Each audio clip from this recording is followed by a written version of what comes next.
దేవుని కృప మీరు పొందాలి, మీ పిరికితనం తొలగిపోతుంది. దేవుడు మీ జీవితంలో చేసిన అద్భుతాన్ని మీరు అనుభవించిన అనంతరం మీరు దాన్ని తెలియపరచడానికి ముందుకు వచ్చినప్పుడు దేవుడు మీ జీవితంలో అద్భుతమైన కార్యాలు చేస్తారు. ఆయన మీ కొరకు చేయుచున్న కార్యాలు ఎంతో శ్రేష్టం. ఎల్లప్పుడూ కూడా దేవునికి కృతజ్ఞత తెలియపరచుచున్నటువంటి వ్యక్తులు ఆ దేవుని గురించి ఇతరులకు తెలియపరచకుండా ఉండకూడదు. ఒక మంచి హోటల్లో వెళ్ళి ఒక మంచి భోజనం చేస్తే ఖచ్చితంగా మన ఫ్రెండ్స్కి చెప్తాం, ఎప్పుడైనా భోజనం చేయాలని అనుకుంటే పలానా హోటల్కి వెళ్ళండి, ఎంతో రీజనబుల్గా ఉంది, ఎంతో డిలీషియస్గా ఉంది, ఎంతో అద్భుతంగా ఉంది అని చెప్తారు. ఆ విధంగా మనం అనేక వ్యక్తులను మన లోకంలో పరిచయం చేస్తూ ఉంటాం. అన్నిటికంటే ముఖ్యంగా మన జీవితాన్ని మార్చేసిన, మన జీవితంలో అద్భుతం అనుగ్రహించిన, మన జీవితంలో కృప అనుగ్రహించిన దేవుని గూర్చి చెప్పడానికి మనం ఎందుకు సిగ్గుపడాలి? ఆయన మన జీవితంలో చేసిన కార్యాన్ని ఖచ్చితంగా మనం తెలియపరచవలసినటువంటి అవసరత ఉంది. దేవుడు తన ఆత్మను అందరిపై, మనుషులందరి మీద కుమ్మరిస్తాడు. దేవునికి ఏం పార్షియాలిటీ లేదు. అది పొందడానికి మనసు గల వారందరినీ దేవుడు ఆశీర్వదిస్తారు. మీ కుమార్తెలు ప్రవచించెదరు, మీ కుమారులు ప్రవచించెదరు, మీ యవనులు దర్శనములను చూస్తారు. కనుక దేవుడు అనుగ్రహించుచున్న ఆపర్చునిటీని సద్వినియోగం చేయుచున్న ప్రతి ఒక్కరిని దేవుడు ఆశీర్వదిస్తాడు. ఇంకా ప్రభు మనకిచ్చిన వాగ్దానం ఏంటి తెలుసా? మత్తయి సువార్త 28వ అధ్యాయం 20వ వచనంలో, యుగ సమాప్తి వరకు సదాకాలం నేను మీకు తోడై ఉందును. మనల్ని ఎన్నడూ ఆయన అనాథులుగా విడువడు, ఎన్నడూ మనల్ని ఒంటరిగా వదిలిపెట్టడు. కష్టాలు వచ్చినప్పుడు ఫ్రెండ్స్ వదిలేస్తారు, రోగాలు వచ్చినప్పుడు ఫ్యామిలీస్ విడిచిపెడతారు.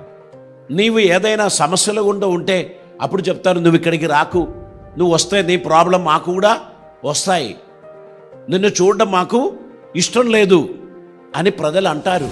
కానీ గుర్తుపెట్టుకోండి, దేవుడు ఏనాడు కూడా నిన్ను త్రోసివేయడు. ఏ అర్ధరాత్రి అయినా, ఏ పగలైనా, ఏ మధ్యాహ్నం అయినా నువ్వు దేవునికి మొరపెట్టవచ్చు. ఆయన నిన్ను గూర్చి అసహించడు. నువ్వు ఎటువంటి రోగముల గుండా వెళ్ళినా ఆయన నిన్ను గూర్చి అసహ్యం చూపడు. ఆయన ఖచ్చితంగా నీ జీవితంలో అద్భుతం చేయడానికి ఆయన ఇష్టపడతాడు. ఆయన ఇచ్చినటువంటి వాగ్దానములో, ఇదిగో యుగ సమాప్తి వరకు సదాకాలం నేను మీకు తోడై ఉంటాను. మన జీవితంలో చాలాసార్లు భయం. ఏం భయం? నేను చెప్తే ఎవరు నమ్మరండి, నేను చెప్తే ఎవరు వినరండి, నేను చెప్తే ఎవరు పట్టించుకోరండి, అందుకే నేను చెప్పనండి. నేను మీకు ఒక మాట చెప్తా. ఒక చెట్టు నరుకుతున్నప్పుడు గొడ్డలి తీసుకొని ఒక్క దెబ్బకు ఒక మామిడి చెట్టు పడిపోయింది అనుకో, ఆ చెట్టు 1 ఇంచ్ రేడియస్లో ఉండాలి. ఒక్క దెబ్బకు పడిపోయింది. లేదా అరటి చెట్టు అయి ఉండాలి.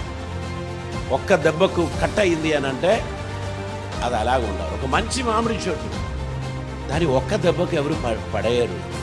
ఎందరో ఆ గొడ్డలితోనే నరికి ఆ చెట్టు పడలే. లాస్ట్ ఒకడు వచ్చిండు, గొడ్డలి తీసుకున్నాడు, 2 దెబ్బలు ఇవ్వగానే అది పడిపోయింది. క్రెడిట్ అంతా ఆ వ్యక్తికి చెందునా? లేదు. చాలామంది కొట్టి వదిలిపెట్టినదే. మీరు చెప్పే ప్రతి సాక్ష్యం కూడా ఒక వ్యక్తిని ప్రభు దగ్గరికి నడిపించడానికి ప్రయోజనకరంగా ఉంటుంది. మీరు చెప్పగానే ఎస్ ఐ సరెండర్ అని చెప్పి ఎవరు ముందుకు రాకపోవచ్చు. మీరు చెప్పిన వెంటనే ఇది 100% ట్రూత్ అని చెప్పకపోవచ్చు. మిమ్మల్ని బహుశా ఎగతాళి చేసి ఉండొచ్చు, మిమ్మల్ని కాదని ఉండొచ్చు, మిమ్మల్ని నో అని చెప్పి ఉండొచ్చు, ఏలైనా చేసి ఉండొచ్చు. కానీ ఎక్కడో ఒక దగ్గర ఇంకొక దెబ్బకు వారి పడిపోతారు. కనుక గుర్తుపెట్టుకోండి, సాక్ష్యం ఇవ్వడం మనకందరికీ దేవుడిచ్చిన ఒక కర్తవ్యం. దాన్ని మనం చెప్పకుండా ఉండకూడదు.